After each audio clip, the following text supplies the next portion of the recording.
माशाल्लाह जो है पिछले 2-2.5 महीने में ये 5वां IPO है आज, और मैं मुगल एनर्जी को बहुत मुबारकबाद कहना चाहता हूँ और वेलकम करना चाहता हूँ PSX बोर्ड के ऊपर। और इसके अंदर 2-3 बहुत इम्पॉर्टेंट चीज़ें हैं कि ये मेन बोर्ड के बजाय जेम बोर्ड के ऊपर आया है, जो कि एक बहुत इम्पॉर्टेंट बोर्ड है जो छोटी कंपनीज़ है, ताकि वो आसानी से कैपिटल रेज़ कर सके अपनी ग्रोथ के लिए। और आपको पता है कि छोटी कंपनीज़ पूरी दुनिया में बहुत इम्पॉर्टेंट पार्ट होती हैं किसी भी इकॉनमी का। और हमने मार्केट से फीडबैक भी लिया है ताकि जेम बोर्ड की रेगुलेशंस को, उसकी सेकेंडरी मार्केट ट्रेडिंग को और एफिशिएंट किया जाए।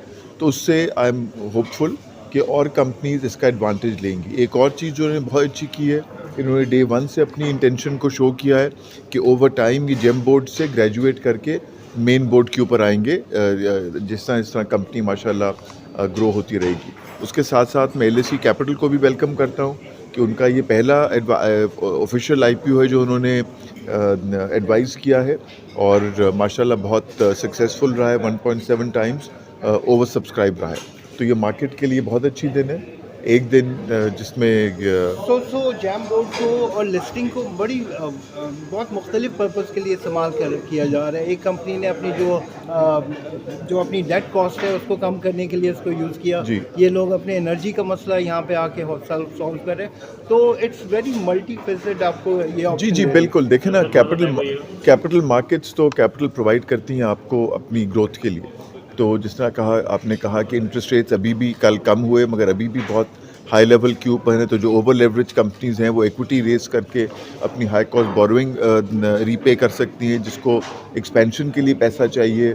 और कैपिटल मार्केट्स में ना सिर्फ इक्विटी मगर डेट भी आप रेस कर सकते हैं। Right. And something about the market, आज बड़ा पॉजिटिव उसने रिएक्शन दिया है। एक फियर था कि जो इनकम है आपकी और डिस्ट्रीब्यूशन है डिविडेंड के ऊपर कुछ वो टैक्स का शरह बढ़ने जा रही है, वो नहीं हुआ। जी देखिए, आज कल जो बजट था, और मैं आप लोगों के सबके प्लेटफॉर्म से फाइनेंस मिनिस्टर, गवर्नमेंट को, प्राइम मिनिस्टर को मुबारकबाद देना चाहूँगा। पाकिस्तान नो डाउट एक बहुत मुश्किल इकोनॉमिक और पॉलिटिकल चैलेंजेस से गुजर रहा है, और उन सब चैलेंजेस को सामने रखते हुए मेरे ख्याल में ये एक बोल्ड और बैलेंस्ड बजट था, जिसमें पहली दफ़ा जो है कुछ सेक्टर्स जो कि टैक्स नेट से बाहर थे, जिस तरह रियल एस्टेट है, रिटेल है, एक रियल एफर्ट किया गया है कि उन सेक्टर्स को टैक्स नेट में लाया जाए ताकि टैक्स बेस हमारी एक्सपैंड होए। इसके साथ साथ जो नॉन फाइलर्स हैं, जो नॉन डॉक्यूमेंटेड हैं, पहली दफ़ा वाकई एक पीनल रेट्स जो हैं उनके ऊपर इम्पोज करने की तजवीज़ दी गई है, जिससे they will finally I think feel the pain कि नॉन फाइलर नहीं होना चाहिए, फाइलर होना चाहिए, जो कि मुल्क की इकोनॉमिक ग्रोथ के लिए बहुत इम्पॉर्टेंट है। और आई होप कि ये चीज़ें ना सिर्फ हमारी इकोनॉमिक ग्रोथ को हेल्प करेंगी, IMF प्रोग्राम जो कि बहुत इम्पॉर्टेंट है पाकिस्तान के लिए निगोशिएट करना, उसमें भी हेल्प करेंगी। और मैं इनकरेज करूँगा एंड आई होप कि जितना जल्दी हो सके IMF प्रोग्राम जो है वो फाइनल हो। लास्ट चीज़ मैं कहूँगा, जो रियल चैलेंज है कि टैक्स कलेक्ट करना, चाहे वो एग्जिस्टिंग टैक्स पेयर्स से होए, नए टैक्स पेयर्स से होए, वो बहुत इम्पॉर्टेंट है, मगर उसकी यूटिलाइजेशन उससे भी ज़्यादा इम्पॉर्टेंट है। तो जो एफिशिएंसीज़ हैं, जो एक्सपेंडिचर की सेविंग्स होनी चाहिए, SOEs की, गवर्नमेंट की अपनी सर्विसेज की, उसकी यूटिलाइजेशन, कि एजुकेशन, हेल्थ सर्विसेज इम्प्रूव होएं, ये सब चीज़ें होएंगी तो लोग ज़्यादा विलिंगली टैक्स देंगे। बजट की एक जो पॉइंट था वो ये कि हम फेज़ 2 में जा रहे हैं CPEC के।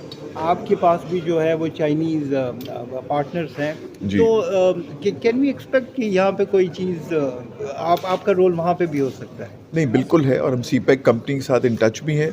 देखिए, हमेशा विजन यही थी कि CPEC का पहला फेज़ इंफ्रास्ट्रक्चर बिल्ड करेगा, मगर इंफ्रास्ट्रक्चर पे नहीं कर सकता आपको। रोड के ऊपर गाड़ियाँ चलेंगी, एनर्जी यूज़ होएगी, पोर्ट्स इस्तेमाल होएंगे, उसके ऊपर इंफ्रास्ट्रक्चर के ऊपर प्राइवेट सेक्टर एक्टिविटी होएगी, तो इनकम जनरेट होएगी, टैक्स रेवेन्यू जनरेट होएगा, जो इंफ्रास्ट्रक्चर के लिए पेमेंट करेगी। तो ये बहुत ज़रूरी है कि CPEC फ़ेज़ 2 कामयाबी से आगे चले। और जिस तरह फाइनेंस मिनिस्टर ने भी कहा कि ना सिर्फ CPEC फ़ेज़ 2 इकॉनमी जो है वो प्राइवेट सेक्टर ने आगे लेकर जानी है, तो उसके लिए ज़रूरी है कि टैक्स पॉलिसीज़ जो हैं वो फेयर होएं, economic policies, business policies, commerce policies stable और लॉन्ग टर्म होएं। उसी से प्राइवेट इन्वेस्टमेंट, चाहे वो डोमेस्टिक करें, चाहे CPEC के अंडर आए या दूसरे फॉरेन इन्वेस्टर्स करें, उसी तरह आप अट्रैक्ट कर सकें। اوور آل جس طرح آپ نے دیکھا بجٹ کا ریئیکشن ماشاءاللہ بہت اچھا رہا ہے اور آلریڈی مارکیٹ جو ہے وہ 1500 پوائنٹ اپ ہے. سو نگراں حکومت نے جو ایس ڈی ایس میں کوششیں کی تھی، آپ کو لگتا ہے کہ نئی گورنمنٹ نے نئے بجٹ کے اندر اس کو کنٹینیو کیا ہے؟ جی بالکل، دیکھیے یہ کنٹینیوٹی بھی رہی ہے. جس طرح آپ کو معلوم ہے کہ پی ڈی ایم گورنمنٹ نے جو ہے towards the and I M F کے ساتھ ایگریمنٹ سائن کی تھی جس کو کیئر ٹیکر گورنمنٹ نے بہت اچھے سے امپلیمنٹ کیا. پھر یہ گورنمنٹ جو واپس آئی انہوں نے بھی اس کو کنٹینیو کیا ہے اور اب یہ سب سے ضروری چیز یہ ہے کہ ہم ایک long term I M F program میں جائیں جس میں جو چیزیں ملک کی اپنے فائدے کے لیے ہیں، ہمارے اپنے فائدے کے لیے، نہ صرف معیشت کے لیے مگر کامن مین کے لیے، جن کو ایجوکیشن ملے، ہیلتھ ملے، یہ بینیفٹس ملیں ملک کے اندر، روزگار اس کے اوپر امپلائمنٹ جنریشن ہوئے جو کہ صرف تبھی ہو سکتی ہے اگر انویسٹمنٹ ہوئے گی، بزنسز کھلیں گی، بزنسز تھرائیو کریں گی. تو اس راستے پہ ہم لوگ چلیں. اور جی تھینک یو ویری مچ. شکریہ بہت.